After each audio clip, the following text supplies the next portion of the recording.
Okay, y'all, sorry.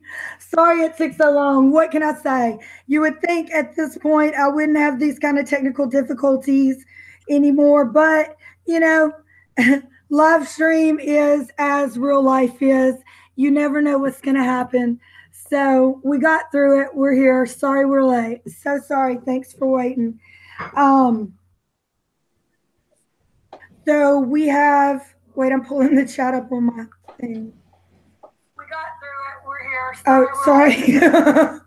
Sorry. So, hey to everybody in the chat. Eduardo, I sent you a private message. I'm on the lookout for Samid Sand. Okay. He won an Amazon gift card on the first stream that we gave away on the second stream. And I never have got his information. I can just give him those codes in a text. No big deal. Terry T won the t shirt. Got it packed up, ready to send. Okay. Also, everybody pay attention. And that's all I'm going to say. Pay attention. We might have a question to ask at the end for a reason. All right. So I am Lady Wolverton. Jennifer, please just call me Jen. Jennifer. I usually host a book club on Thursdays. We go chapter to chapter. We're on EdR 10. I was sick on Thursday. It was all my fault. Nobody else was sick. Anyway, long story short, the chapters didn't been put off like 3 weeks in a row or 2 weeks in a row, but not every time my time. And we're going to be having book club on Misha's channel, which we've done before. We had book club on Misha's channel, who is my partner, Misha Houston. We had book club on her channel before and after my shoulder surgery. I need a little help, and she is graciously gonna take over for a bit. My channel, there's a link to Misha's channel. She's also already got a notification up. Thank you so much. We're so lucky we have Fiora Hexel with us today. I'm a big fan of her work. If you haven't seen, she does a lot of reaction videos. She does a blog about travel. Plus, hopefully, we're going to get something about the play. I believe she has tickets to go see Jon Snow, Kit Harington on stage. Would love to hear more about that. Expect pictures and article. Dare I say, are you going to a meet and greet? Anyway, right? Like goals, right? But anyway, also next time we have a special stream, not next weekend, but the next. It's going to be on LMR's book, Titans from the Stars. And I've read the book. It's a great book, and I can't wait to discuss it. And I feel so honored to have the author on my channel because, like, I've been a reader my whole life, but I've never got to ask the author questions, that I was left stuck about. It's kind of an almost a fault in our stars scenario, if you will, except for we know Elmar's not a drunk, crusty old man that lives in Amsterdam. But anyway, with that, we're going to wrap up talking about political John. What's John up to over there on Dragonstone? Is he in love with Daenerys? Really? Where's John going season 6? With that, let me introduce our honored guest, somebody who is much more clever than me. And I'm proud to not only call a guest and a friend of this channel, but a friend to myself, Fiora Hexel from Germany. Hello. How are you doing? Wonderful. Hi, thank you so very much once again for having me and for having these discussions with us. Fiora Hexel from Germany. And if you're looking for controversial, a little less mainstream theories, go to my channel. It's the place to be. And yes, Jen, you're right. I got tickets to see Kit Harington on stage in December, and he's doing a theater play in London, and I'm freaking out just thinking about it. And thank you so very much for having me. Thank you for having me, guys. Alrighty, Mackenzie, our baby. Our newbie. Can y'all hear me? I changed to my earbuds. Okay, our baby, our newbie. You guys, only her third live stream. So be kind. Okay, tell us where you're from. Tell us what you're working on. I would like to mention this. If you ship John and Sansa, she's got some great fanfic, some art. Yep. I want to say that about Mackenzie. And I love our baby Mackenzie. So please, Mackenzie, where are you from? What you working on? Tell us, did you like New York City? Yes. Hi, Jen. Hi, everybody. Hi. I am, I guess, the baby of this stream. I am from the land of Kyle and of Scout. I am from good old Canada. And I, as Jen said, am writing a story. I should have the 9th chapter out tonight. If you want to get involved in the story, like email or message Cami over Bangers, and then she can probably put you in. But yeah, and I did enjoy New York, and I'm wearing one of the shirts that I got in New York, and then the other one I can send the other picture in Bangers later. But yeah, New York was good. The storefront was really nice. They had like a whole Viserion and then a whole bunch of Game of Thrones stuff in the front window. So yeah, that's about it. That's awesome. That's great. I would love to be able to go to New York, the land of Broke Black Man and Tony Teflon and maybe Alicia Kingston. I'm wanting to say, I mean, just a bunch of our friends in the community. So that's awesome. You know, I'm glad you had a good time. And yeah, I don't know. I actually, I want to shout Cameo out, and I wonder where she's been. I actually talk to Cammy quite frequently, and I haven't spoken with her. So she's not in the chat with us, I don't think. But Cameo, where you at, girl? Where you at? This morning. So. Okay. So. Is she okay? Yeah, she seems like she's just busy, I think, with like a lot of other stuff and like family things. Okay, Broke Black Man in the chat says, AK Alicia Kingston from New York. Jen, you right. She just moved. Is all okay. Cool. All right. And I just hate everybody in the chat. Johnny, hey, you still in Florida? Hello, Eduardo. Hello. I'm sorry, name butcher, and I'm also very Southern. He meant pure. I can't. Just let me know how you pronounce that, and I'll or how you want, and I'll do it right. Terry, hey, Terry T. Hey, Patrick Cudmore. He's always so supportive, y'all. Mr. Suervo, hello. All right, I think that's everybody. I hope I didn't miss anybody. The Zahir, very good. Misha is here. Thank you. And Iggy Zuri. Can I just call you Zuri? Get back with me on that. Okay. Well, all right. That sounds great. And yes, I do consider you the baby of the stream. So, LMR? Well, it's a Sunday, and it's an awesome day. Is it a Sunday? I never know what day it is. But we have those special streams on Sunday, so maybe that's how I can kind of have my calendar on. Whenever we're on, I know it's going to be Sunday here. So again, Jen, thank you for having me. This is going to be exciting for the final third part, I guess, of the stream. It's going to be awesome. So I'm looking forward to it. People who know me, they know where to find me. People who don't know me, they can click on my name here in the chat, or they can go to livingmyrhapsody.com. That's my website. They can find my book over there. We're going to be doing the stream. Actually, it's next week, Jen. So it's not in 2 weeks. It's basically next Sunday, the 15th. So I thought you wanted to wait a Sunday in between. That's my bad. Yeah, that's okay. Yeah, because my schedule is crazy. It's like, I never know what's going to happen in a way. So I know my Sunday is off. So that's why it's going to be, looks like next Sunday. So. Okay. Well, that's not a problem. Yep. Okay. So again, thank you for having me. I'm looking forward to the chat.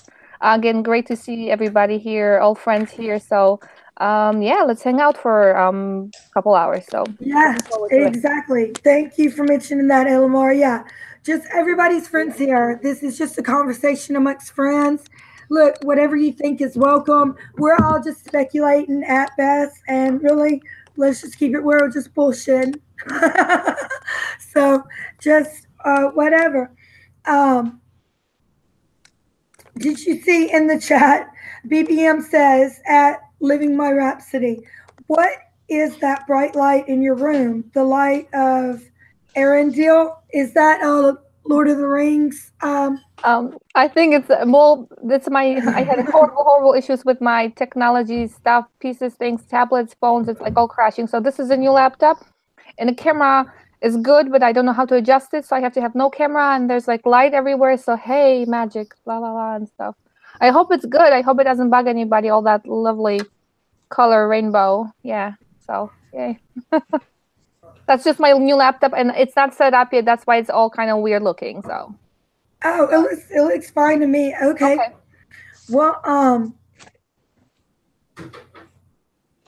I'm just going through little stuff. Okay, so, okay, and Zuri is good. Okay.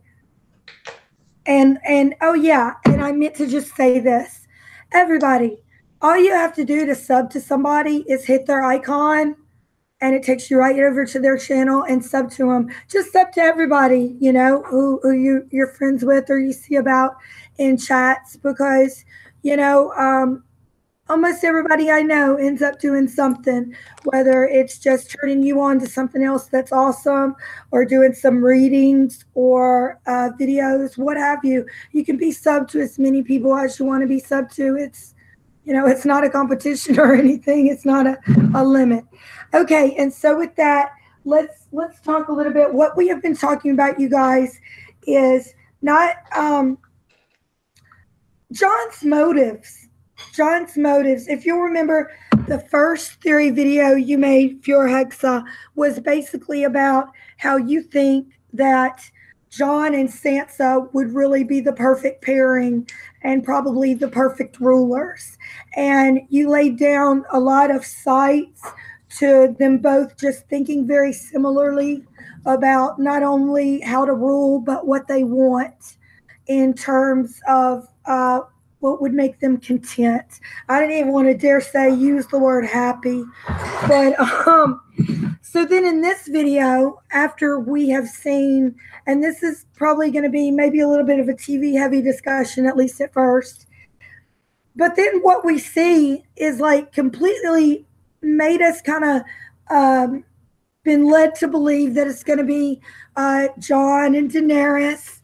But then you're saying, and you give a lot of good arguments and reasoning, like, no, if you really look at underlying things and situations that are going on, there is every evidence that he is playing Dany. Okay, anything you want to say about that? Yeah, basically the theory that we're discussing is that Jon is, his season 7 storyline is entirely about him coming into his own as a responsible leader with savvy political skills, and his entire storyline is about serving the North, and he ends up manipulating people because necessary. He tries a few reasonable approaches, but he fails, and he ends up faking submissive behavior. And you can say he's playing Daenerys, but I think he's more like manipulating her, or it's necessary. Yeah, because, and I do believe this. Jon is going to do whatever he has to do to secure the largest army and the most preparation to fight the Night's King. He 100% believes that is the most important thing going on in the world and in his life. Yeah, exactly. It's not a character assassination if this is true. In fact, it's a really illogical continuation of his character with lots of character development, because we all know that defeating the White Walkers has become like his mission, his life mission, and it would be completely, it would make no sense if if he's completely forgetting all about it because of no reason really. And yeah. Right, and that's some of the things you talk about in your video that I really like. And I want to specifically, do either one of you ladies have anything to say about that, about how they feel about the fact that Jon definitely, whenever I hear somebody refer to Jon as a Targaryen, I mean, yes, maybe by birth, but this is 100% of the case of, even if he wasn't related to the Starks by birth, he was adopted and had a good life and genuinely thinks of himself as a Stark.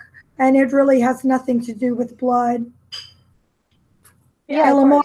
Oh, go ahead, Kenzie. You go first. No, like, yeah, of course he's gonna be considered a Targaryen. It's because it's his father's blood, but he's a Stark through his mother and through the way he was raised. Like, even though Eddard Stark is not his biological father, he is the father that was the father figure in his life. And if he had to choose, he would obviously be, I guess, take either name, but I don't know if he would take the Targaryen name. He may just take the sigil, maybe. I don't know, but like he wouldn't like full front be behind it. It's not like right. I understand what you're saying. He might would acknowledge it and claim it, but he doesn't identify with it at all, or at least not yet. I mean, shoot, we don't know. Maybe him and Drogon will have some kind of deeper interaction than the one you specifically speak about in your video. Elamar, you were going to say something about Jon and his. Yeah, so I agree with you guys. So I agree with you when it comes to Jon, at least with you, Kenzie, that I don't see him as just completely jumping ships, just if he finds out. We don't know if he's going to find out. Maybe he'll find out. There's a chance that he'll find out. So I don't see him like, oh yeah, I'm Targaryen. Yay, Targaryen flag only. He was raised with different values. So he will either stick to it or he'll make his own sigil to kind of connect. Because technically he was raised as a Snow within a Stark household. So he may be rebellious enough saying, hey, I'm going to make my own stuff. Yeah. I mean, yeah, and that's to be honest, are formed. They can form however people want to get formed. Like they can, some event happens in their life, and they name them, and their name becomes whatever they want it to be. That's how houses start. It's not like just like Peter Baelish. Yeah, exactly. Yeah, nothing wrong with starting something new. No, nothing at all. And sometimes it's harder to be the first and to set a precedent, but it certainly can be done and is done, or, you know. But also, Brita, that like the same thing. I'm sorry, Furehead said, did you have anything else to say about that? About the fact that no matter what, you know, if it comes down to choosing a way of life or whatever, and in my opinion, this only helps Daenerys. Really, the fact that he really, no matter if his claim is better or not, he honestly he's never wanted to sit on the Iron Throne. Like, he's certainly not one of these people who stood around it and dreamed about it, had discussions about it. He could give a shit about it. Yeah, and that's exactly why he will be the best king, actually, because he doesn't want to be king. And we know that he never really wanted any leadership position because he didn't want to be Lord Commander and King in the North, but people pushed him into these positions because they believed in him. And I think I said this a few times. I think his Targaryen lineage only matters because it makes him the legitimate heir to the throne. And he will not, of course, he will not go full Targaryen, you know, fire and blood and shit, but he might people might push him to accept this in order to get the throne, and not for the sake of having the throne, but for the sake of becoming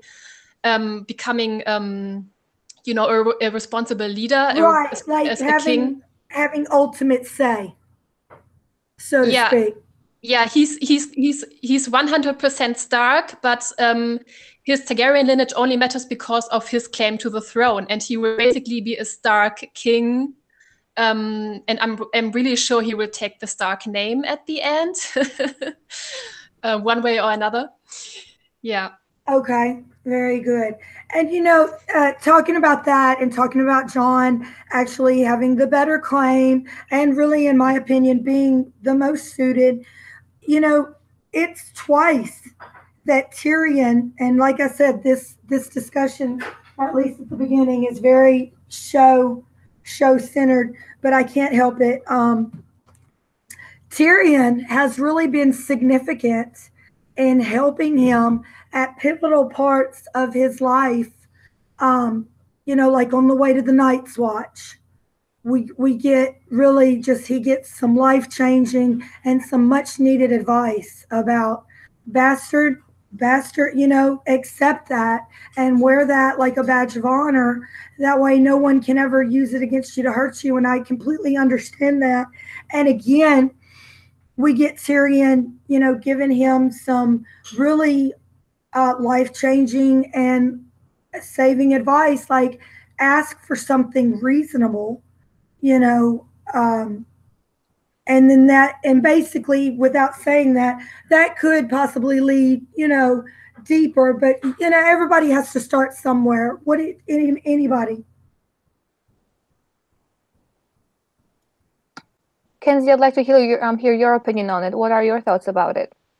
Oh, like on Tyrion being like a mentor sort of in a way, like giving him advice and maybe like how he learns from other people. Like Tyrion kind of unintentionally gave Jon the advice, and yeah. But that's twice that he's basically gave him advice that saved him a lot of heartache. Yeah, like in the very beginning, he talks about like almost like use what your position is, and how the other boys will hate him if he acts like a stuck-up kid. Or your like stick up to your own beliefs. Like you are who you are. No one's gonna change that unless like obviously you didn't know what he could become, but no one's gonna change who you are. You have to accept who you are. But then for him to come all the way, and then for Melisandre to tell Tyrion that he's still alive, blah blah blah, this, that, the other thing, and that he's actually proclaimed king in the North. Like he's not just like, you didn't just die and like leave. Like he's actually like a king. And then for them to have almost their like code word, which is like at the very end where it's like all dwarves are bastards in their father's eyes, for then Jon to remember that and not be like, oh, like Tyrion Lannister just said some offhanded comment to me, but to actually recall that and have him remember is pretty interesting, and it shows his influence on Jon. It's not just like a throwaway comment that Jon's like, yeah, whatever, like kind of thing. It just shows that he listened. And as we get into for Hex's video, it kind of like Tyrion kind of influences him again with like talking to Daenerys and how you can't just be like how you are gentle with her. You can't just be like full force into it. So yeah. And like as well as the people around, like you not just like don't go directly to her, but you talk to the people around her as well. But I'm surprised he didn't start trying to talk to the only Dothraki person that can speak English, so which would have been funny. But again with that, I'm agreeing. I agree a lot today. So at least with Kenzie, I know we have a little bit different opinion on Jon with Brita. I think he's not going to take the Stark name, but that's okay. It's all about opinions. That's why we're talking, to have it kind of interesting. But I think that he's surrounded by people who give him good advice, and he's smart enough to actually take it. Not everybody, just because like he could be like, okay, either doing his own thing or not even listening to people. And if he listens, he wouldn't consider that as a good advice. But he is actually smart enough at this point to see that it's not just him and his opinion, it's actually what others have to say, because they can see it from different perspective, and he can recognize it, that he has his own point of view, and this is what he sees. But in order to have a good battle plan, in a way, you have to look from all sides and listen to all people and make your own conclusions and be smart about it. So I'm glad that he's doing that. Hopefully he is doing that, but I see evidence that he is, so that's good. Okay, we've got some good comments in the chat. From Zuri, we've got, he is not full of fire and blood, but more winter is coming. He and Danny will end in a disaster. Okay, Johnny be crazy. Jon will take the throne to keep the wrong person from sitting on it. He won't like it. Okay, I agree with that, but I also really think there won't be a throne left at the end of everything, but that Jon would rule just to make sure that someone horrible doesn't.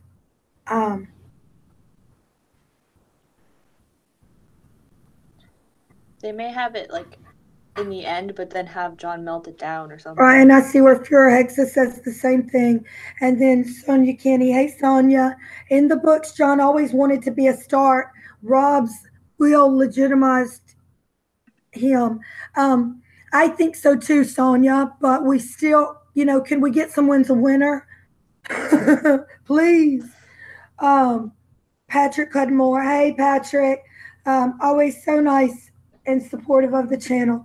I think Tyrion fits into like a father figure that have been a big part of Jon's character growth, like Ned, Mance Rayder, Maester Aemon. I wrote back to you, I also think Benjen, Lord Mormont, even that short while he was with the Half Hand. Yeah, just a lot of different people have mentored Jon, and Jon is smart enough to say, hey, you know what? This person knows more than me. I need to absorb this. Mm-hmm. And that's why, I think Jon is being the politician right now. I mean, for better, for worse, no matter what happens, definitely Jon is just doing whatever he can to guarantee as much support as he can possibly have. Now, what do you guys think is going to happen? And this is a spoiler-free channel, but what do you guys think how is the scenario going to happen where Jaime Lannister comes riding into town talking about, man, my sister's a liar, I mean, because that's going to happen. And how do you guys think that might happen exactly? Chat. And Brida, I'm looking forward to your answer too. Please go ahead, because you're the guest of the channel. I'd like to hear more from you, Brida, please. Yeah, I don't know. Of course, we all know that Jaime is going to go north, and that he's going to pledge his sword to the Queen in the North, Sansa. And that will be the moment really be the moment when Sansa will become the the queen that Cersei has always feared, because she took the final thing from Cersei that meant the world to Cersei, namely Jaime. And yeah, I'm not sure how that scene is going to play out when he's informing everyone, hey, Cersei is a liar. I really think that Jon already knows this, because he doesn't trust Cersei at all. But yeah, I have no idea. Of course, I'm really sure it will happen. But okay, well, wait, that was good. Hey, okay, I want to hear more about that. Okay, so you think, Jaime's going to show up in the North, but at this point, what, like Jon's going to be all fighting and she's going to be acting queen, or because you're saying he's going to pledge, so he's just going to pledge to Sansa, kind of like Brienne is, or? Yeah, I think so. I think the Northern Lords will. That makes sense to me. I think the Northern Lords will declare Sansa Queen in the North next season, and yeah, not sure when right, exactly, okay. but Yeah, I think it will definitely happen. And then Jaime will pledge his sword to Sansa, because I think in the books he said something like Sansa Stark is my last chance of honor or something. I think so. Yeah. I think so too. But let me ask you this, because this is, and then ladies, please, an answer from both of y'all on all those things. But I definitely think it's possible that Jaime is the one who slays the Night's King, making Kingslayer not a bad moniker.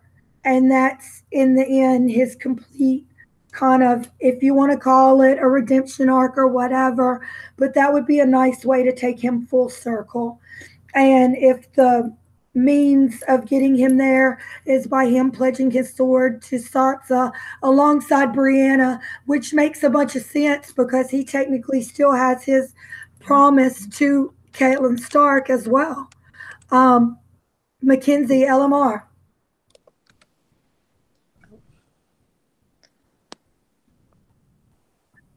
Oh, Mackenzie, go ahead, please. I saw you unmuting. Please go ahead.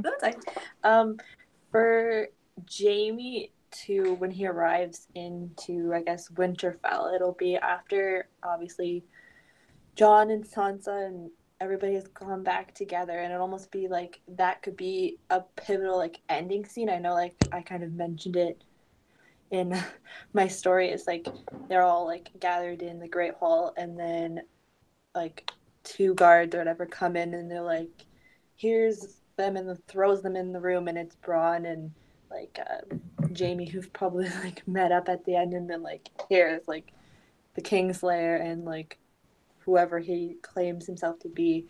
But I do think that because Jaime is technically Sansa's brother-in-law, that will have a part to play in it a little bit, and that he will swear himself to either Sansa or to Jon, depending on what is revealed at that point about Jon, like, because he could eventually then swear himself to Jon, as I believe in the books or something, he is like regretful of not being able to protect Rhaegar's children. So then it kind of like he swears himself to Sansa, but then at the same time all of the Starks, which would include Jon. So then it's like to protect another, I guess, parents' children at the same time, even though they're like much older. It can kind of like control themselves like a bit, but like he does swear fealty to them. Just it takes a while for him to swear fealty to Jon, maybe. But yeah. It'll be like an interesting thing when he does show up and like who he does swear to fealty to first. And I bet he will mention that, like, especially towards Dany, that there's like, yeah, that what she told you was a complete lie. And then she'll like look to Jon. Jon will be like, yep. And Sansa will be like, yeah, she's a liar. So like, right, like Sansa's not going to be shocked at all. No. You know, I mean, Sansa's not going to be shocked at all, you guys, right? Because she knows Cersei will sit there and tell you a very pretty lie right in your face, you know, which, I mean, without blinking an eye. So it's certainly not going to be a shock to Sansa. And, gosh, there was something I wanted to say about Jaime and make a point. And Russell come up and handed me, he's been listening to the discussion. And handed me this, and you guys, this is my husband. He's just a show watcher, but he's gotten real serious, especially since the con. And I don't exactly understand I understand what he's talking about, but not completely. But I'm gonna give him the courtesy of reading this. Okay, when Jon gets back to Winterfell, Bran, I'm assuming you mean Bran, not okay. Bran Stark. But nobody refers to him as, I can't get into it. Bran and Sansa will be there to meet him, but he won't meet Arya. She'll be gone. Remember, she has a list. She won't rest until it is done. I don't think you're right, honey. I think Arya's going to be at Winterfell when Daenerys Targaryen. She's going to King's Landing. Okay, Russell says, and y'all remember this, and chat, y'all remember this. I give Russell his courtesy. He puts up with, you know, many hours of his week taken up. And so that's what he has to say about it. So y'all remember that. Russell Wolverton said Arya would not be at Winterfell to greet Jon. And let's just leave it at that. As she's going to King's Landing to get Cersei. All right. Do you think Arya's list?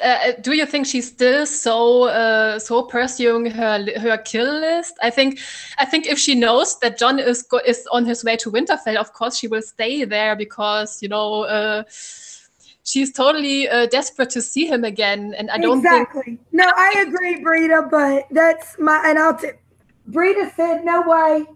You're right, and you're okay. That's his opinion. He's entitled to it. But you guys remember that if that really does happen, that Arya is not in Winterfell. Russell said that, but I don't think that at all. But this is the kind of thing I have to be like, wait, what? No, stop! I just can't even listen to you talk. All right. Well, I'm alone. I'm alone on this. You are alone. I'm on an island. Yeah. Does anybody agree with Russell? There's probably some people that do. No, but any of the panel, anybody in the chat. If something. Arya still wait. I think BBM might agree with you. Well, I know that I want my. He got Littlefinger. She didn't know he was there, but he got Littlefinger. She ain't done. Aye. Russell's like, she ain't done. Remember, that lift drove her. She ain't gonna be there. Okay. Okay, babe. We remember what you said. Okay, thank you. Yeah, that's Russell Wolverton's input for the day. You don't have to remember. You got it in writing. Put it underneath your little computer there. We got it on video, okay? I got it in writing. I got it in documentation. It's on video. It's on video. He needs to do theory videos. He needs to make his own. Take the phone and record it like 30-second ones and just post them up for us. He was so mad at me. He got this coffee mug at the marketplace at Con, and it's really the #1 souvenir he was after was a coffee mug. It was Targaryen. It was red sparkly, and I wasn't supposed to wash it in the washing machine, dishwasher.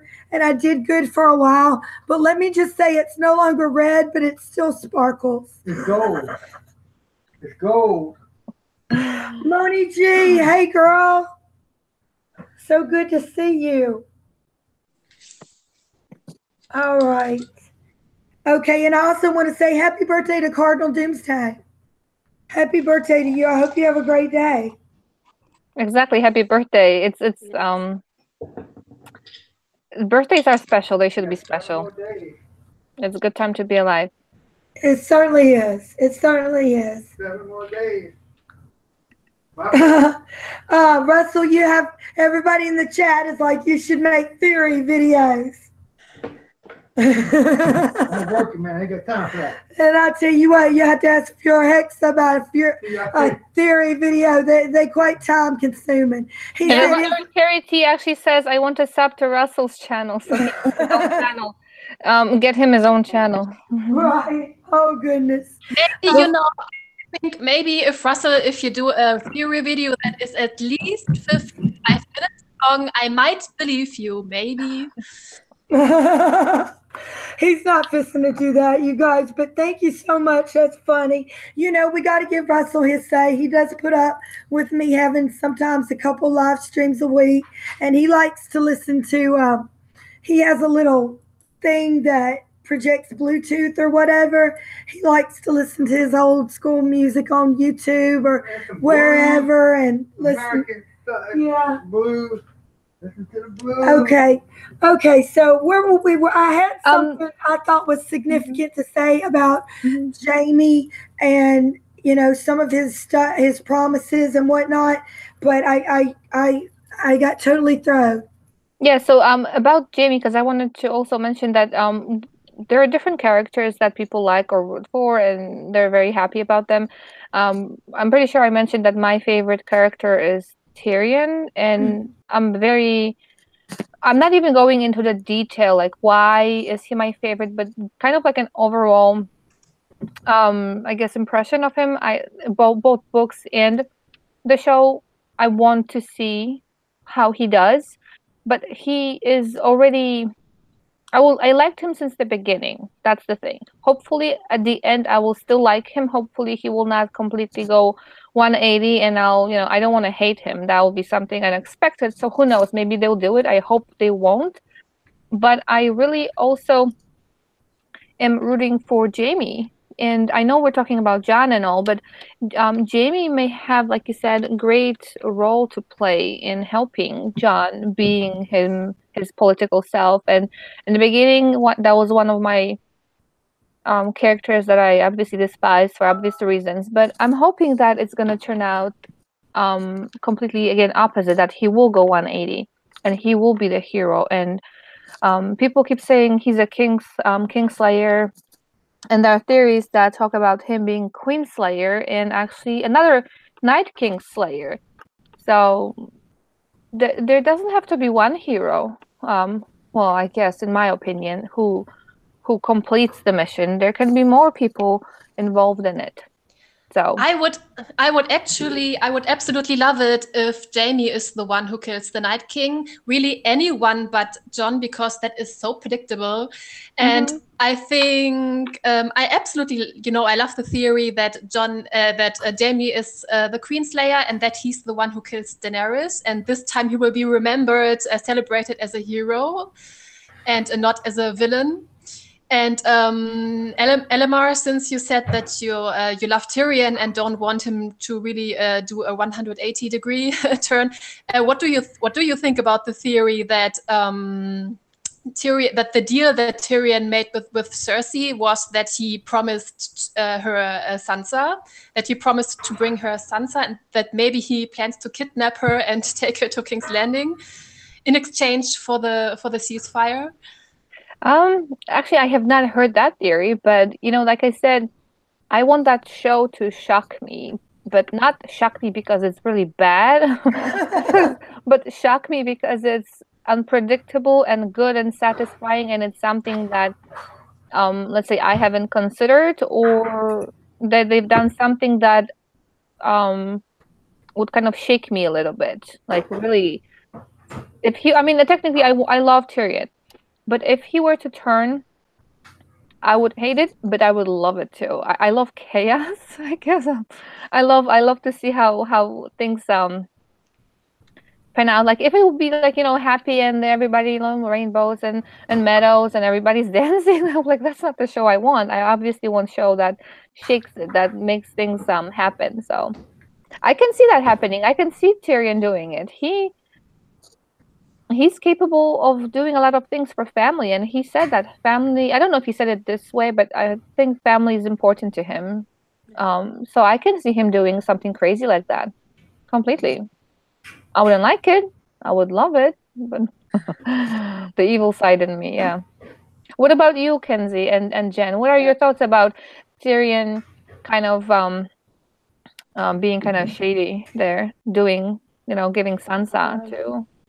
Not that it may not happen, but what do you think about if it actually happened? What would you think about that? I don't know if Tyrion would be the one that would kidnap her. I would have thought that if Baelish was still alive, he would have probably tried to maybe do that, because he didn't kind of fulfill his line of bringing Cersei Sansa Stark's head, and then he was like, "Oh, I'll have the lion fly over Winterfell."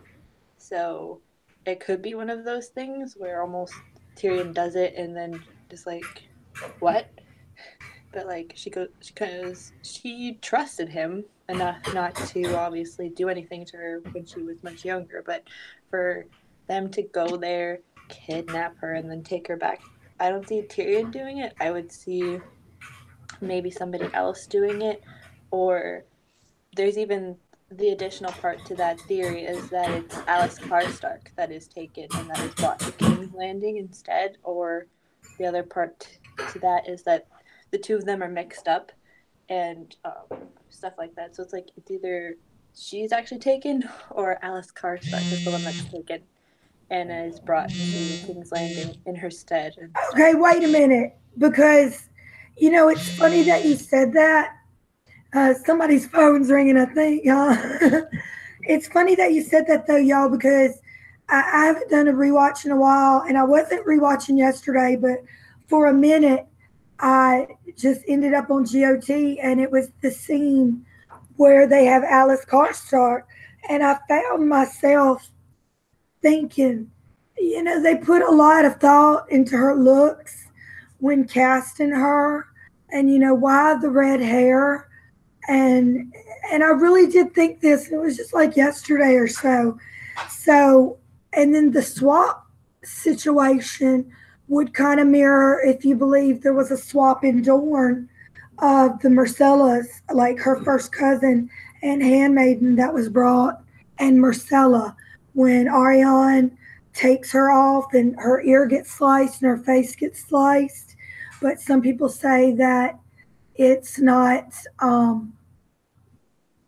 Myrcella. So that would be, we've seen them do that before, like where they kind of swap a situation that happens in the books for something that happens in the show.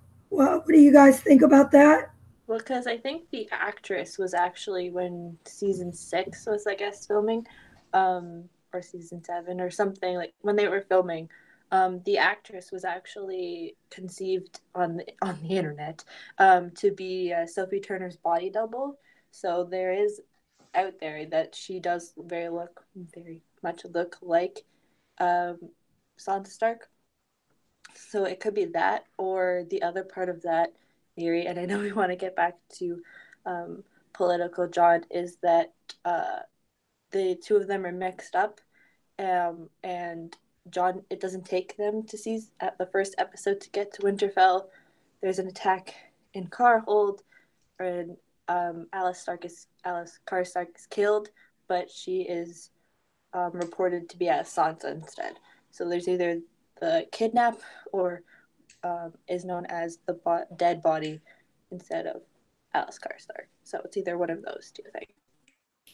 That sounds interesting too, and I good catch, Jen, about that hair color, because Sansa's hair is very recognizable. I mean, it's people see red hair over there. Well, besides I think Rose, whatever her name is. But yeah, long, kind of wavy hair, and that should be Sansa. And then we have this other girl, kind of similar height and similar just maybe complexion, so they're very similar, at least like from far away you could mistake them. So I wonder, yeah, that would be something nice if they actually did something with it. That would be really cool if they didn't miss out on it. Yeah, I like that. Yeah, and imagine all the drama, Jon would totally freak out if he thinks that Sansa is dead, and then Sansa gets kidnapped and taken to King's Landing, and Jon will choose Jon will choose family over duty and will rush to King's Landing to save her, but she's already saved herself and she has already taken Cersei down. That would be nice. Hey, there is a comment from Patrick Cudmore. Tyrion's guilt over Myrcella influenced his possible betrayal of Sansa over to Cersei, yes or no? What you think, ladies? Fura Hexa.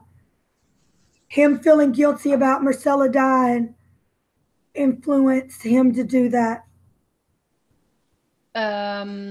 So since basically it's his fault that Myrcella died, that's why he won't no, that's why he would, because he feels like because remember they did have a scene between Cersei and Tyrion that was pretty significant about, you're taking her from me, and Tyrion is actually quite kind and tries to calm her down, and it's like, look, we're at war.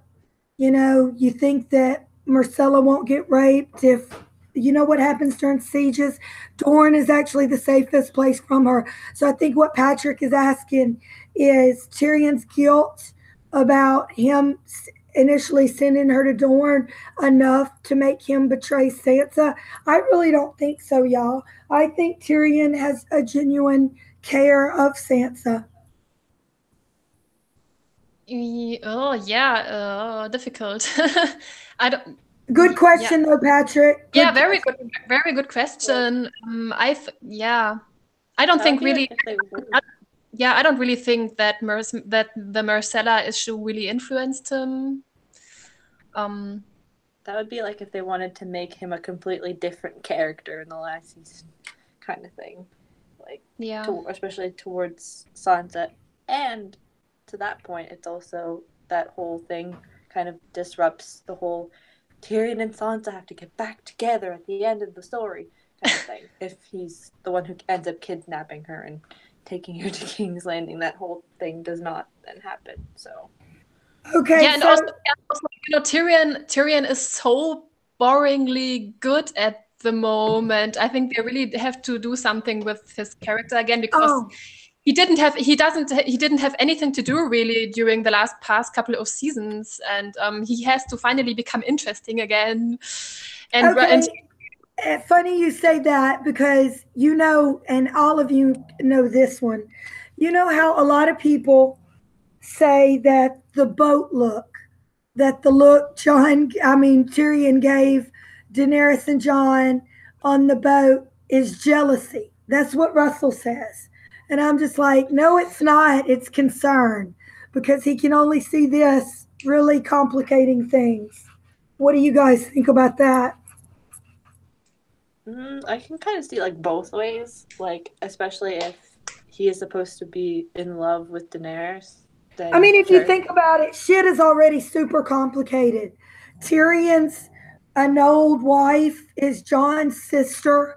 Now Jon and Daenerys are boning. I mean, it's some love triangles going on, but you know what? I mean, come on, y'all. What do y'all think about that? Well, I have my own thoughts about. Well, everybody has their own thoughts, but I have my thoughts about Tyrion, and it's not like jealousy or anything. I think it's, like I said in the previous ones, I think he's just making sure Jon is doing a good job over there and stressed out, like if he can pull it off. Yeah. Oh, you are in on the theory that Tyrion and Jon are kind of like working together. Yep. They gotta do what they gotta do to make her happy. Yeah, you guys. I think. Yeah. I'm sorry. My sound went out. I missed everything you said after Brita. You were saying, so you're in on the theory that, and I missed. That Jon and Tyrion are already kind of working together because, Tyrion is encouraging Jon to keep Daenerys happy no matter what, and to please her a little more.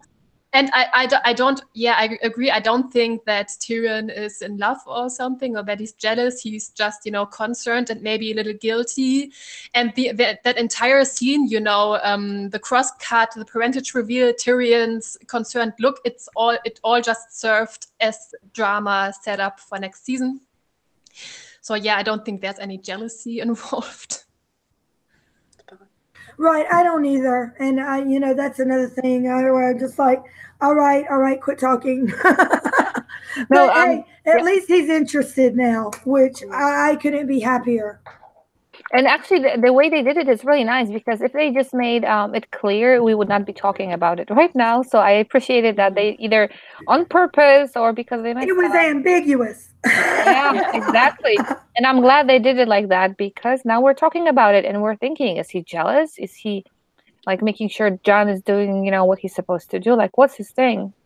So thank you to them for doing it, because, I honestly think it made him worried, because, when people get involved, that complicates everything. Just like, say you work with two people, another girl and another boy. Everything's cool, y'all all friends, everybody does their job, then they date, then they break up. It gets sticky.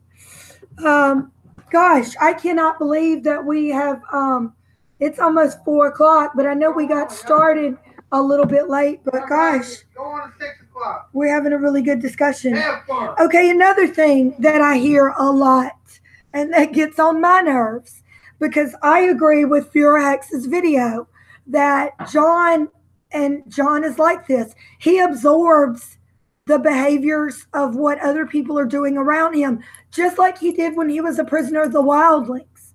He adopts their mannerisms. If they're eating with their fingers, he's going to eat with his fingers. He adopts their way of speaking and just their different things, which is what he did basically when he considered himself a prisoner or a guest of Dragonstone, whatever you want to put it. So it kills me when I hear people say Jon is jealous of Jorah. What? Why would he be, you know, when did he ever act jealous, and why would he be jealous exactly? Yeah, I guess the only like jealous scenes are like when Jorah hugs Daenerys, and then when Jorah kisses Dany's hand. But other than that, there's just like he's just like. Whatever. I think he's just interested because, like Furahexa, don't you outline this in your video? I mean, this is somebody that he knows of as to be the worst type of criminal.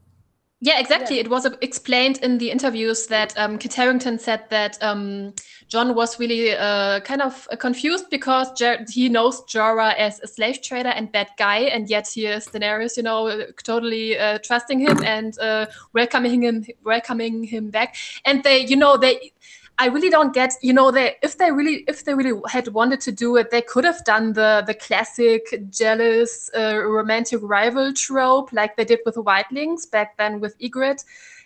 She had this other wildling, I forgot his name, who was, you know, also in love with her, and they did this little rival thing, but they didn't do anything here with Jorah, and it was just, you know, Jorah and Jon got along perfectly all the time. Beyond the Wall, they had nice discussions, and there was really absolutely no scene where Jon was remotely jealous, you know. I completely agree with it. I mean, just looking at the stuff, I mean, it's not like Jon wants to be her best buddy. It's like, even if he was attracted to her and they did what they did, and he got it, Jorah didn't. So, hey, Jorah should be the one who's jealous. So Jon has nothing to be jealous about.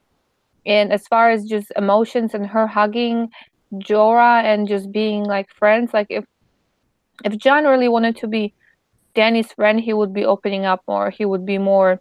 There'd be more private conversations, more not secrets, but more things that they would share. Both sides would share. He didn't. He was not a sharing type with her. He just wanted whatever he wanted. You saying that, and I'm trying. So that made me think, you know, to myself, well, who is Jon actually pretty good friends with? Well, Sam, but also him and Gendry kind of hit it off. You know, like that, like no pretend, like, you know, and him and Dany just didn't have that same kind of rapport. I mean, because he kind of was ordered to go to see her, and like was, even though it wasn't written in the note, she was basically like, all right, bend the knee, let's go, at the very beginning, at the first time. So he's kind of just like standoffish at her. He's like, really, you want me to like give up everything that I've ever had for you when I don't know you? So kind of weird. But. Patrick Cudmore says that was O'Rail who loved Ygritte. Yeah, that's right. That was the one who was also a warg. And he came into the bird and gave Jon his scars on his arm. Right.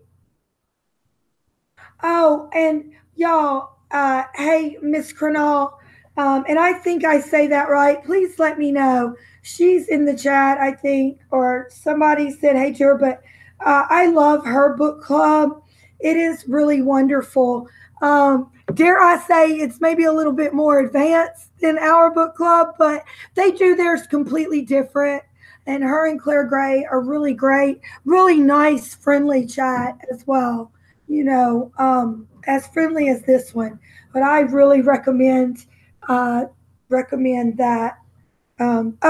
I know you're just in here under your regular name. See, and that's why I don't go to too many chats either. I used to have just a Jennifer Wolverton little thing when I had an iPhone, but it doesn't change the way an iPhone does the way this Android, it messes me up. I just, yeah.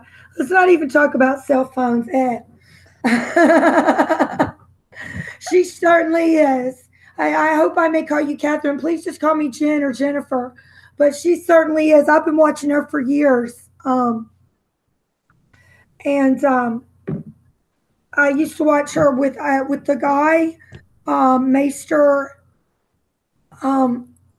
Man, my memory. You'd think I was older than I was, but anyway, they've been around the community for years. Nice people, and so are you, everybody. Like I said, click on everybody, and it's not a competition. You can sub to everybody, and everybody on here. Everybody in the community. Really, there's so much talent and just so much love, and it's not hard to find. Now, I'm not saying everybody gonna like you, but the good ones. The good one. It's a big family. Like in every family, there is conflict, and we just stick together. Right. Because it's fun. It's fun. It's like it's not like we're going anywhere. So you better get along. We're all stuck here on the loop. Some chats. I have seen those chats. Now I don't watch as many chats as I used to because I don't want my brain to get too scrambled because there really just is so much information. But I love your book club. It's awesome. Everybody in here, please sub to her channel. Please. It is definitely one of the best chats that is out right now. I mean, friendly and nice, and nobody's going to, tell you you're wrong and be mean to you. It's very nice, and it's very good. And they tell you what they're going to do. You have a chance to read or not read. They cover their stuff. They know their stuff. Okay.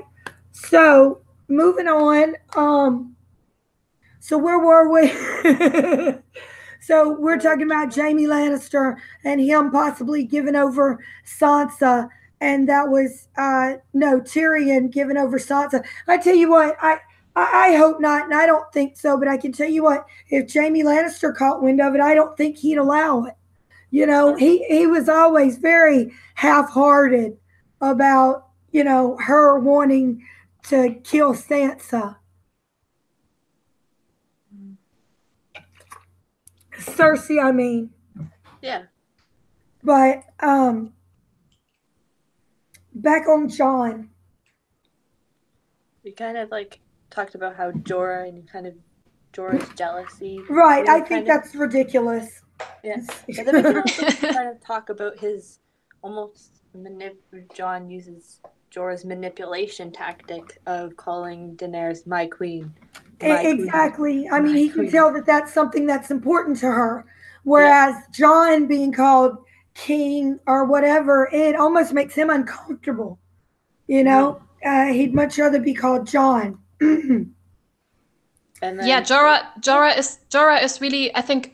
Daenerys doesn't treat anyone as an equal, but she treats Jorah better than others around her. And Jon could really see that at the first encounter. And, Jorah is so ridiculously subservient and so devoted to Daenerys. And it only makes sense that Jon kind of takes on his behavior because, everyone around her calls her my queen, and my queen. And it makes sense that he would, adapt Jorah's behavior most of all. Right. I mean, he adopts his behavior, and I think we're kind of given to see that, that he adopts the people around him's behavior, and we've seen him do this before. And we've also talked about as a panel before how in this world you have to be adaptable. Yeah, and you mentioned this before that Jon is pretty good at adapting to his surroundings. He did it with the wildlings, and there's also a very important lesson in this regard that he learned from Jorah Mormont, who told him that if you want to lead one day, learn how to follow. And that's pretty much the thing that Jon is doing in season 7. He learned how to follow because that's the only way he can lead in this situation. Mm-hmm. I want to talk about something else, and this is my major problem with the whole Daenerys Jon thing mostly the most to me.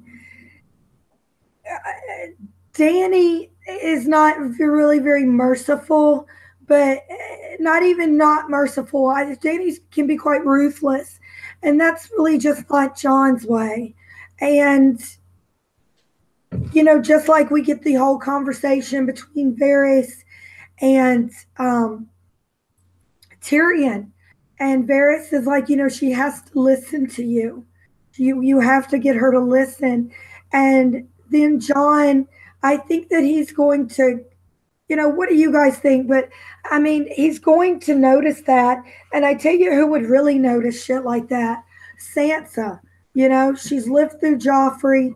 She's lived, what I'm saying? She's lived through people whom are very much my way, all the time my way. Or either when they get in their head to do something a certain way, no good advisor or 20 good advisors at once can talk them out of it. Just a certain rashness, wildness. It's been called the wolf blood. It's been called the dragon blood. Arya's got a touch of it herself. What do you guys think about that? A bit being subservient to her?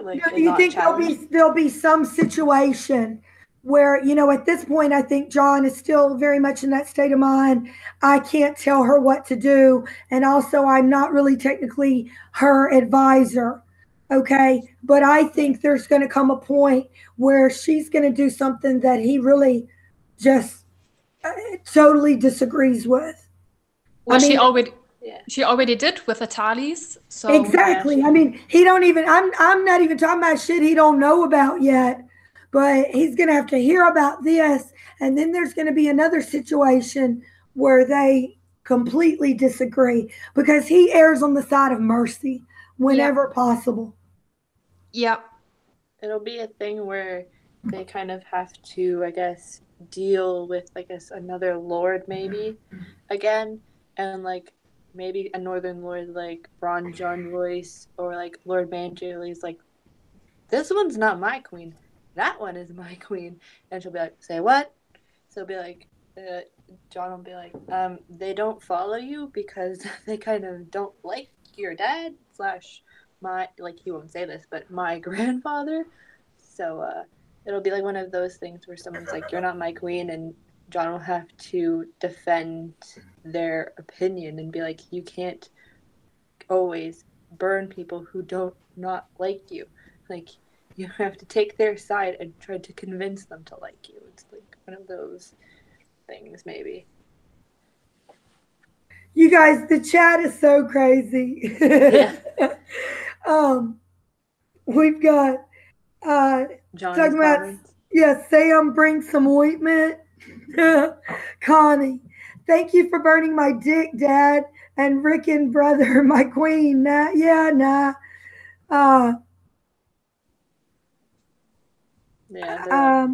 me see, but Zuri has a good comment.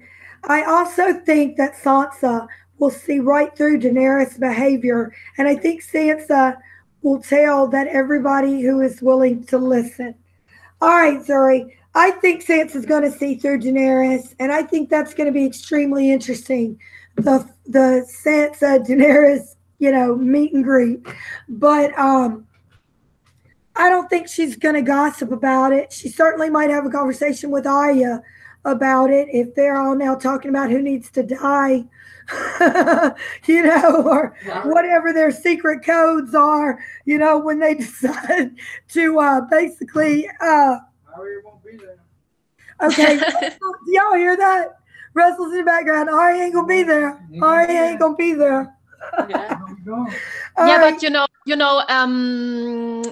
remember Arya wanted to kind of behead every northern lord who spoke against Jon, and she was kind of angry at Sansa for accepting all the criticism. And Daenerys wants to kill everyone who doesn't accept her as a queen, and they're kind of similar in this respect. And Sansa told Arya, you can't just behead everyone. That's not how you get people to work together. And I think that will definitely be an issue next season. maybe Sansa telling Daenerys, you can't just, go around and burn everyone who's against you. That's not how you get people to accept you. Yeah, you can't Right. burn people and expect them then to love you. Yeah, I completely agree with it. Yeah.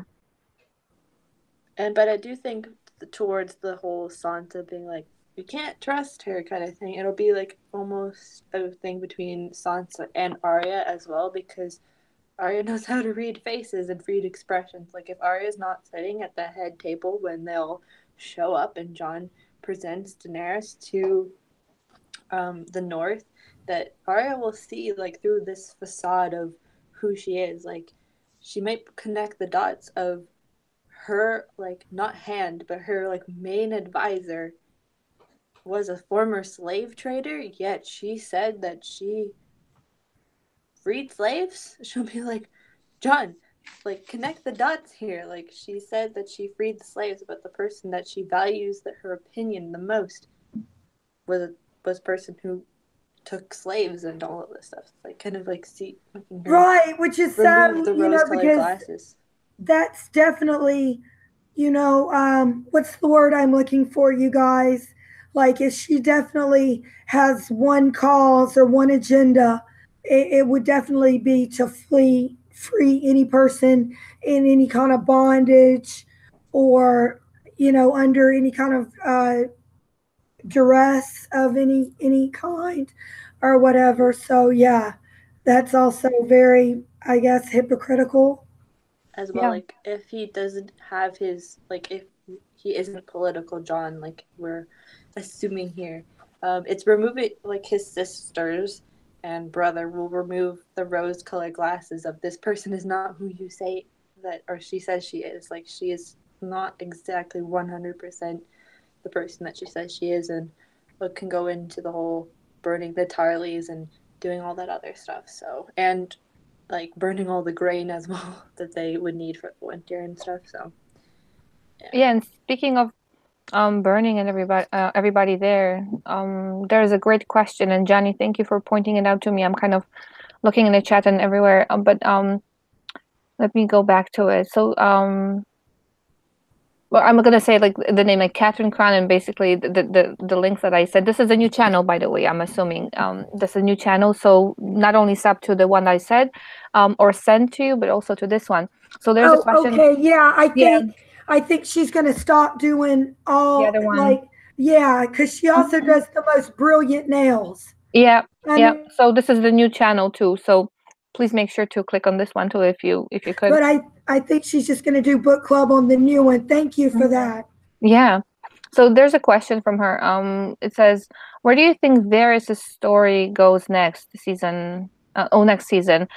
Is there any time left for his scheming? So again, the burning part, I'm thinking, because he threatened him that she's gonna burn him, and then again how Jon will react to it. I mean, Jon doesn't care about Varys, but if he sees everybody being burned, yeah, but he don't like people being burned, though. Yeah, what do you think about like his story, Varys' story, how Jon will play into it? Is there enough time? What are your thoughts, ladies?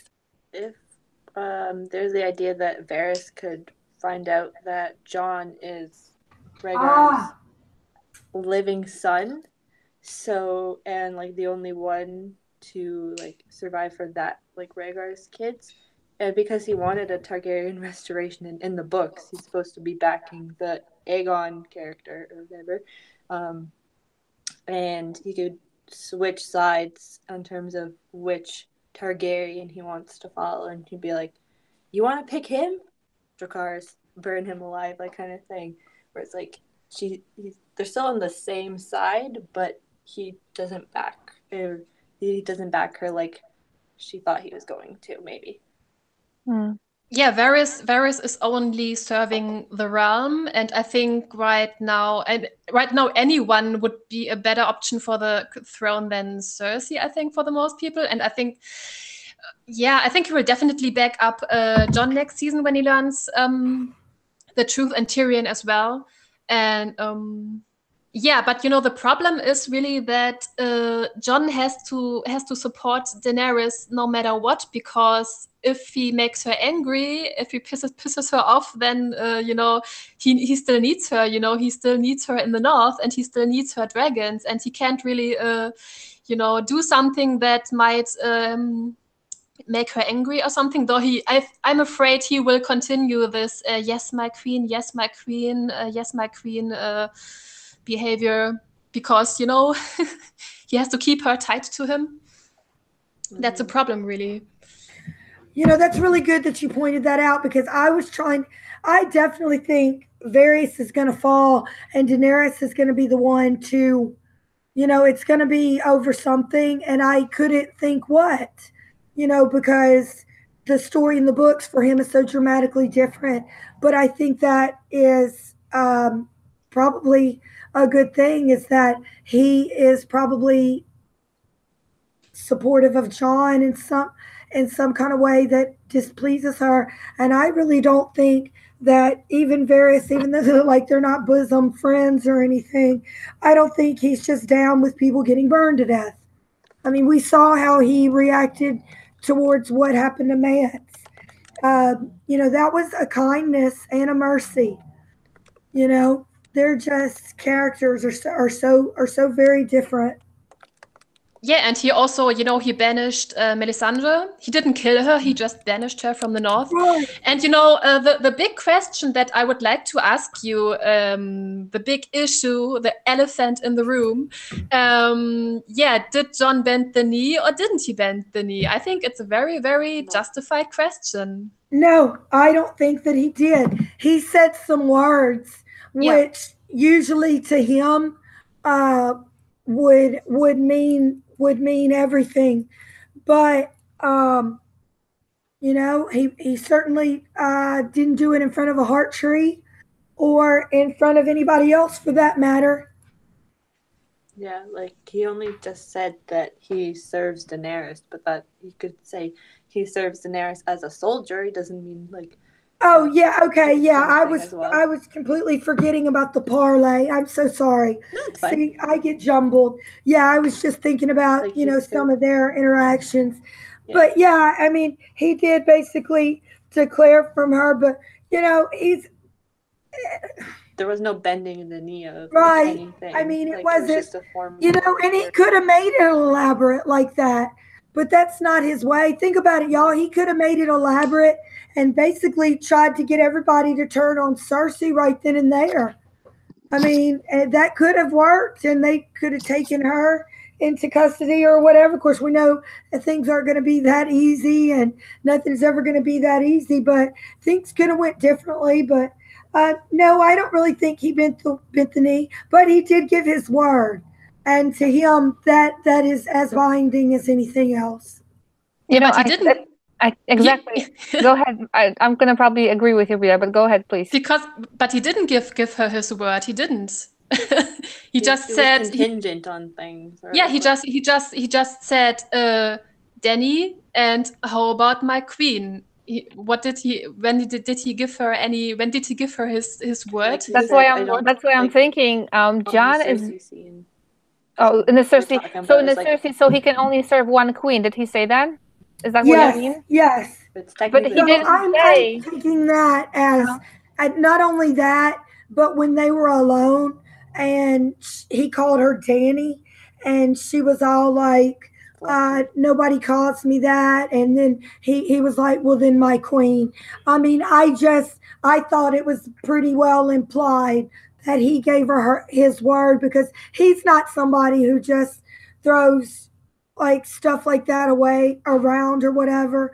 I'd be more inclined to say that he meant he would give her support than that he's in love with her. But I think Jon knows exactly how to play stuff. Okay, I'm gonna probably make a bad, dirty joke. He knows very. Ready, close your ears, people. It's gonna be weird right now. He knows exactly how to use that tongue. Okay. He knows very well what to do with it. He will say what she wants to hear. Yeah. Yeah, he's very good at it. I mean, he wouldn't have to do any talking if he was going to pull that move out.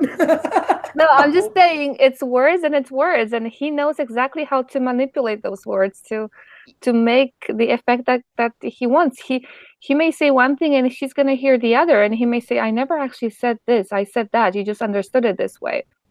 Yeah, Jen, you think John did bend the knee because he said, how about my queen, and because he's in love? No, I don't think he's in love. I don't think he's in love. But but one thing, that boat scene where he said, Danny, how about my queen? He said afterwards, I bent the knee, but. And he was alluding to, he was not able to do it physically at the point. And if he truly wanted to bend the knee, why didn't he bend the knee when he was well enough again to walk again? And when he would have been able to do it physically? Why didn't he do it afterwards? Well, well then let me just put it this way.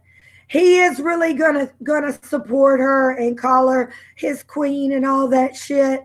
And then something's going to jump off, like what Mackenzie's saying, like she's going to do something he just can't live with, like burn Varys up or something.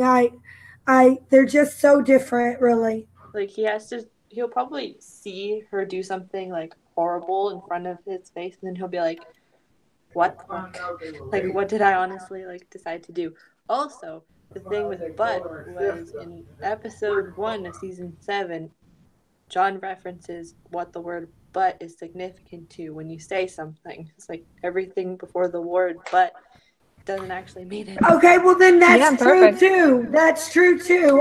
So they put that scene in there for a reason, and I think anyways. Yeah, saying how about my queen is not bending the knee, it's as easy as that. And, the question also is at the end at the dragon pit, when Jon said he already pledged himself to Daenerys, why Tyrion and nobody else questioned, when did that happen? When did that royal ceremony happen? And why weren't we present? And nobody questioned that. And they made everyone so stupid for their stupid twist. What? They're like, yeah, you bent the knee? What? I'm glad you did that, but they're like, no, but I wasn't there for that. Like, that's like a formal thing. Like, I think Jon absolutely knows what he's doing, and he absolutely knows how to use his language at the right time and the right place to manipulate people. And he's just telling her what she wants to hear. And it would be a nice twist. It would be a nice twist because we all know Jon is a good Jon, and I would like to see him do something. Me too. I certainly hope that what you're saying is right. It certainly would be out of his character to do that, but that would actually be maybe the way things will happen. That he'll. And it probably won't just be that, just like, but I didn't technically bend the knee. It'll probably, several things will come into it. So it's probably something to do with Sansa and something to do with something she herself does that he really just can't see through. I mean, it's gonna be something when he finds out the people she burned to death were Sam's brother and father. Even though Sam has a problem with them, still, in general, you just don't go around burning lords and their heirs like that. You would normally take maybe the heir captive at least and raise them and foster them or something like that, which of course we know can go bad, but it was just the way she handled everything. It was just way over the top for most people. What do you think about him? For example, if he finds out what happened, I mean, he's going to find out what happened to Sam's family, right? And that she's burning people. He will be ticked off, I'm assuming, right? But what do you think? How do you think he's going to react to that stuff? Like, will he keep it in? Will he keep it in? Will he keep? No, I don't think so. I think so. He will stop playing the game. Do you think he will continue playing the game and just be out of the, because normally I see him as being upset, right? But then Right. I don't see him as being trying to trick her either. But what if he actually kind of keeps his face really cool about it, to I don't make know. sure, to be like, okay, yeah, you had to do what you had to do, just to make sure that she doesn't bail on him. What do you think, Hexa? How do you think he's going to react when word comes down? Okay, so let's remember Sam has made it to Winterfell. We're basically just waiting on Daenerys and Jon to get there, and Tyrion and company. How do you think that's all going to go down? Or what do you think the reaction's going to be when Sam finds out that she executed his family? Well, it depends on when exactly Jon finds out about this. If it's before or after the Great War.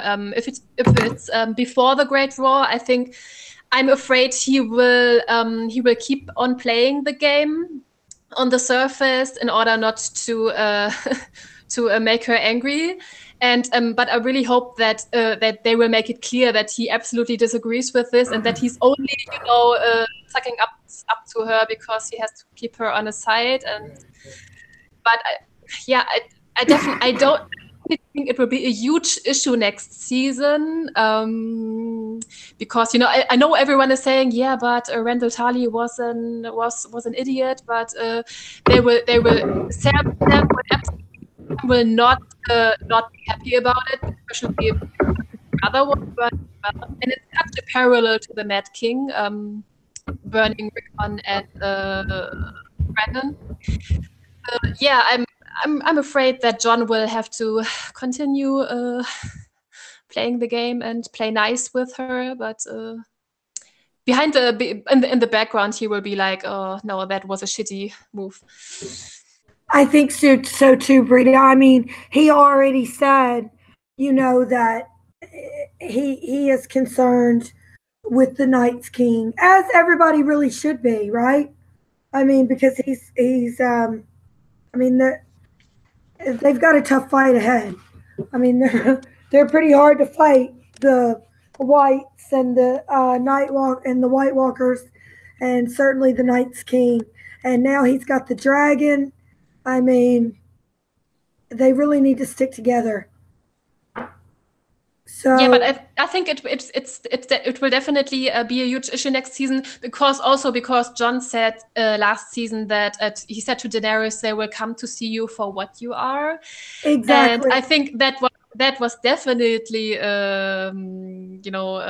directed at this issue as well, because everyone will see her for what she is, which is basically a pretty shitty ruler, and pretty shitty at making decisions and making dangerous decisions. Right, we wouldn't have got so much of that, and like I said before, we wouldn't have got so much of the Varys Tyrion interactions, and then being worried about her taking advice. And then we got a lot also from Sansa telling Jon really very similar things to what Tyrion she learned from Tyrion and on her own. Mm-hmm. I mean, especially when they have the conversation about Joffrey never let anyone question him. You think he was a good king? And we get that.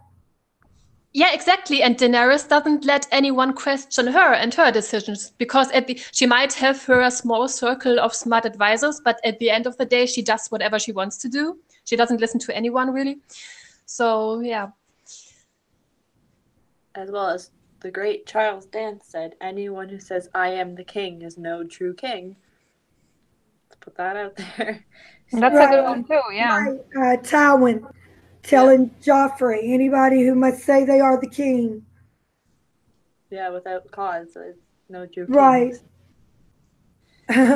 So, you guys, it's what time did we get started today? Because I know we were late. The 50 mark, I think. It was my fault. Sorry. No, it wasn't your fault. Sometimes it's difficult to know right at the beginning. Each time will get easier, as everything usually does. Algebra certainly has never gotten easier for me. I want to point that out. But most other things. No, I don't even actually. It's funny, but it feels like it's only been a couple minutes. I mean, I it's know. fun, like, having fun. We've had good back and forth banter the entire time. Anything else, Brita? You're the guest.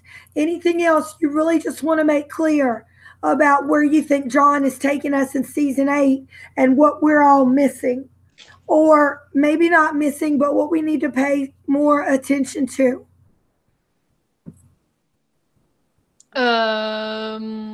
Not really. I think I mentioned everything. If you've seen the video, I think I mentioned everything really.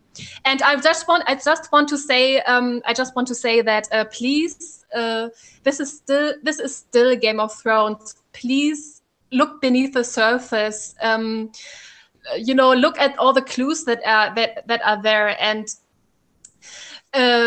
look a little deeper into the theory. There are so many clues for this theory, and that it's way more complex than things might seem. And please don't let anyone tell you that if you believe in this, it makes 100% sense for George R.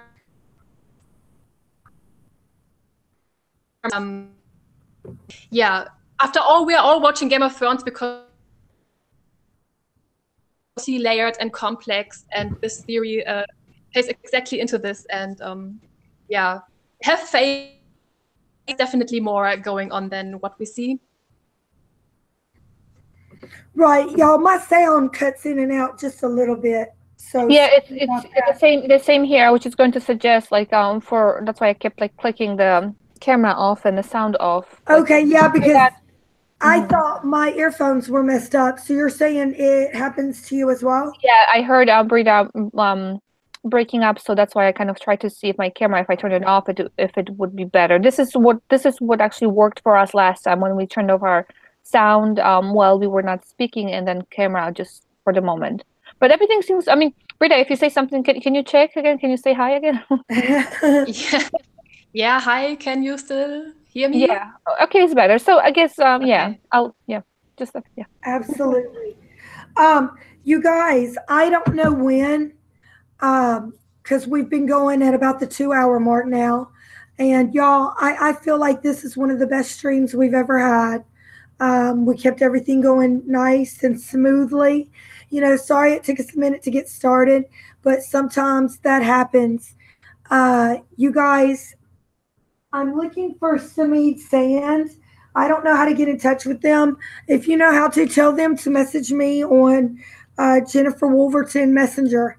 That's fine. Or I am Jennifer Wolverton 1976 at Twitter. Message me. Or I am the Jennifer at Instagram. Message me. You guys, we have a $10 Amazon gift card to give away. How shall we pick a winner? Do you guys have a question? Remember, I told everybody to pay attention in the beginning. All right, Russell's giving me a note, y'all. Hold on. I just had a revelation. Could Arya actually be Azor Ahai? All right, go on, Russell. I can't right now. I can't. Please, go away. Think about it. You guys see what I'm dealing with over here? Who's the best swordsman right now? Go away, Russell. Billy, go away, please. Even Brienne won't fuck with her. So, okay, we've got to give away a $10 Amazon gift card right now. I told everybody to pay attention in the beginning of the chat because we would mention something. You can message me. Oh, I think we're breaking up again. I think we were breaking up for a second. How should we give it away? Do you guys give it away. Have a question that you can ask Mackenzie? come up with a question about something we talked at the beginning of the chat, and whoever answers first. Give it away, give it away, give it away now. Give it away, give it away. I'm trying to think. There's because I like lost the beginning part of the chat, but you did. Okay. Yeah, Well, give it to the people who are still in the chat now. Just ask a question. I made a joke in the middle of the stream somewhere. I don't know if I can find it, but I was like, "What do you guys think about the whole Jamie and John thing?" And Johnny was like, "They become a couple next season." And I was like, "Johnny, really?" That was funny. It doesn't mean to have to give it to Johnny, but I just found that was hilarious. Okay, so there's been like a couple things. I don't know. If you want, we can make it either random like we did last time because let's make it random. Let's make it random. So now I know like technically the chat doesn't go all the way up. So I know if we ask, like if I scroll up, I'm in a live chat right now. If I scroll up, it does not go all the way up. If we technically pick a number at random, maybe like last time from the beginning, whoever was commenting. So it's always good to comment, not just look around. So you say hi to us. So whoever maybe. I guess like from the bottom and up. No, I'm just saying like not that anybody would be counting it or anything, but maybe the fair thing would be to kind of go up and after the stream we would announce it. Maybe after the stream we would count down from the top, pick a number, and just whoever's comment was that number, maybe they get it. Because I don't know, like I truly don't know what question to ask. Okay. Unless you know, which is fine. If you know the question, please ask.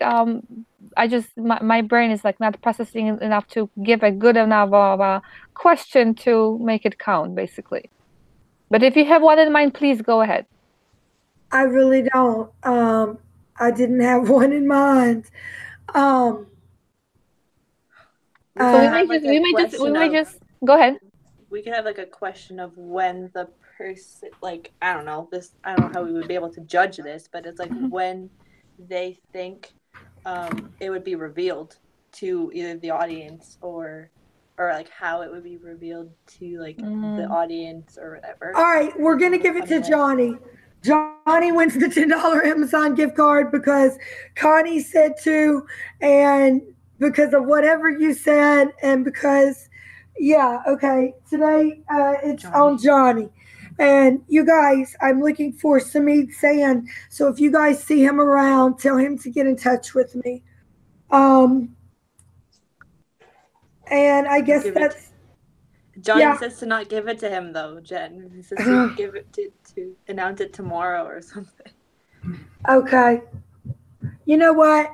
I had it to give away and everything. It was Cardinal Doomsday's birthday.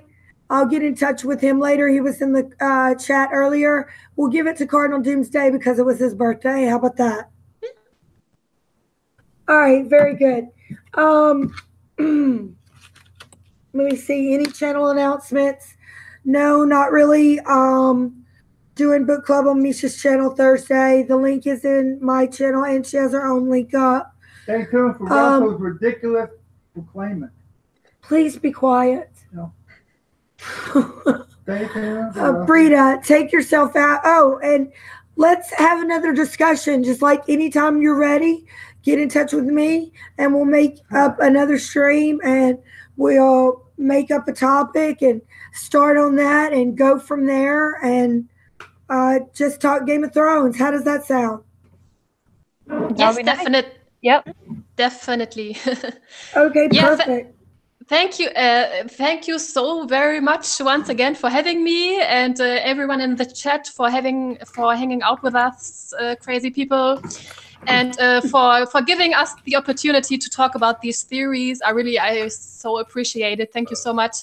And you can find me, of course, on my channel, Feuerhexe. And you can find me on Twitter as Fienchen82, FIENCHEN82, where you will certainly also find photos, lots of photos from December when I'm going to stalk Kit Harington in London. from the theater play. And maybe I will also do a little video, maybe. Yeah, thank you so very much. Until next time. Yeah, until next time, because I still actually had notes. I mean, there's more to talk about. We're definitely we can do more. We can do more. Yeah, okay, definitely. We it. didn't get into Lord Glover, or I wanted to compare a little bit about ruling and what Machiavelli says about it, and the fact that John, could be a bit on the fence and technically not doing anything wrong. So so there's way more to talk about always. And thank you so much for being on the channel. I mean, I appreciate it more than you will ever know. So thank you so much. LMR. Oh, I was going to go last, but okay. I wanted to give Kenzie a turn.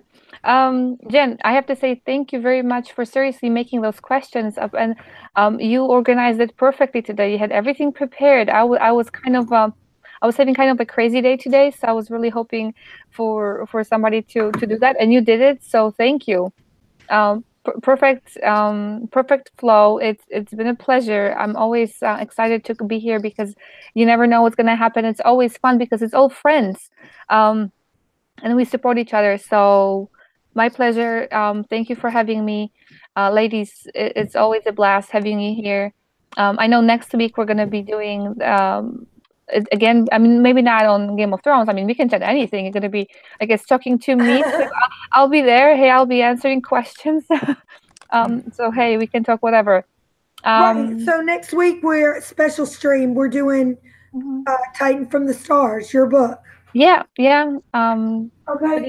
What time? Anytime. I'm free all day. So whoever actually chat. So hey, chat. Is this time good for you? Yeah. What's a good time? I'm not assuming you're gonna be there. So like, hey. But if you're planning, like, hey, what time? If you're planning, like, what time would be good? Anyway, so I'm good with almost any time. That's my Sunday off. Like today, it's kind of. And I want to plan it and have everything ready just so because. I've got a rhythm to how I do it, and when I'm rushed, it don't work out that way. Yeah. So again, you know where to find me if you need to find me. We do actually shout out to Johnny Be Crazy. You thought I'm gonna forget Johnny? I didn't forget. We're doing. Johnny and I were doing Westworld live streams on Mondays, usually between 6 or 8 Central. In the evening, and this week tomorrow we're starting with season 1, going over again. So we did last season, but now we're starting over. Awesome, because I'm kind of lost. We're gonna help you find a light. Like you can see here, all this light. We're gonna find. Because I mean, I don't feel like I'm normally a person who doesn't get TV shows. You know what I mean? But Westworld can be quite confusing. So awesome. I was going to ask, what are you guys planning on doing now that the season's over? But that I think is actually the perfect thing to do. And also, I think not enough people were talking about Westworld last year. Only a couple people. So I'm glad. So you can actually tomorrow we're doing, if I'm not mistaken, I mean if anything we're gonna wing it too. I mean it's not like we're gonna be like rigidly sticking to stuff. Live, we make plans and life happens, but that's true. But we're planning on season 1, episode 1 and 2. So if you want to kind of catch up, or if you want to get a refresher, definitely do that. And actually we're gonna have a guest tomorrow, right, Johnny? I'm thinking like you're gonna answer me. I'm so used to being live with him. Like where is he not answering me? Hey, Johnny. So we're gonna have a guest. So please, who's y'all's guest? Can you say? Carrie. Oh yeah, Carrie. Okay. From last week. From last week, we had a blast. She was very nice, knowledgeable, very good. Okay, so actually, you guys. And just actually to add to it, like we are always happy to have guests on, because it's one person talking, it would be so boring. But then 2 people talking, it's fun. But we have 3 people, it's like it's really cool. So I'm looking forward to more guests. Whoever wants to join is basically just you don't have to have answers. You can have questions. I have more questions than answers, but it's still fun. Okay, that's me. That's definitely and like you, yes, so definitely, Yes, in fact, I'm going to make a list of questions. I'm serious. Perfect. I'm going to make a list. So yeah, we're looking forward to that. Yeah. And Mackenzie. Oh, you can find me, I guess, in Bangers all the time, and I'm currently writing that story that I talked about in the beginning, and I should be finishing chapter 9 today, and then I'll be putting it in the document. But if you want to read the story, I can either have you put in the group chat or have it sent to you, because I've had it sent to a couple people before. But yeah, I'm writing this story, and some of the ladies have me on Instagram. You can probably follow me there if you want to. But other than that, I want to thank Jen for having me on 3 times and having me do my first streams ever. It's been a really great experience, and I'm really thankful for you guys, because you guys are all amazing ladies, and everybody in the chat has been amazing. And because of Jen, I've been able to find all of you people, so it's been great. Oh man, you're awesome, Mackenzie, and we're glad to have you on. And I mean, when I call you the baby of the stream, I mean that in all love, like a much younger sister my parents didn't plan on or something. But I mean it with all love and respect. And I love your story, and I'm not a big fanfic person, but I'll admit I like it. Yeah, I try to make it like not too fanficky, but trying to tiptoe the line there a little bit. But yeah, it's like a rewritten version of what season 8 is probably not. We need all 8 seasons of that. That would be a really good read. All right, ladies. So we will get together at another time, and as usual, Fura Hexa will make one of her nice videos announcing the live stream, and we'll have the link up and everything like that. And you guys just shout out to Bangers. I didn't give a shout to the Bangers, but y'all, just a great group to be a part of. We share each other's work, and we share other work that we love, and we just share love in general. And so I hope everybody has a good night. I would say all the shows come on tonight, but we both know we're in that weird place that we get in the summer when all the shows go off. All right. So till next time, keep posted. Thank you so much for your Hexa, Elamar, and Mackenzie. Everybody have a great week, and thank you. Thank you very much.